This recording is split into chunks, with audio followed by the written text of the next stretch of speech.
When my son turns 3, he will attend preschool with a mandated nurse because his feeding tube and special needs require it.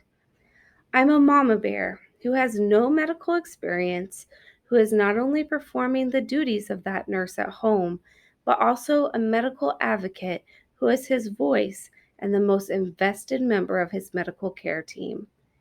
Due to Cannon's special needs, he cannot regulate his emotions. My morning begins on his time, for if you wake him, he may have a meltdown for 30 minutes to an hour and a half, where he thrashes his body violently on the floor, the same floor of the ranch-style home that we bought so Cannon could get to his own room instead of being separated by a flight of stairs. I have to coax Cannon into a high chair 4 times a day to receive a 30-minute feed via his gastronomy tube. On Tuesdays, Cannon receives 1/3 of his dose of tube feed in the car as we drive to his therapies. We had to coordinate a therapy day where he receives physical therapy before speech because he's known as PT since he was 3 months old and he'll talk to her. Afterwards, he'll be warmed up to speak to the speech therapist that he's only known for a few months.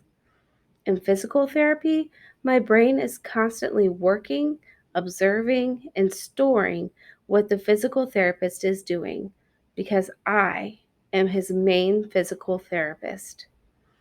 In speech, he'll say a few of the 55 words he knows, but he should know 450 at this time. I carefully absorb how the speech therapist works and interacts with Cannon so I can emulate it at home. I am his main speech therapist.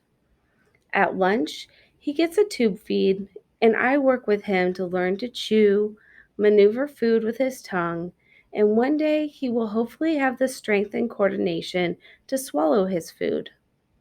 I am his feeding therapist. At nap, I must gather the only toys Cannon will play with. He fixates on these characters. During nap, I fill out forms to give Cannon access to programs that help provide financial relief for us. His tube feed formula alone costs $1,600 per month. I am his social worker.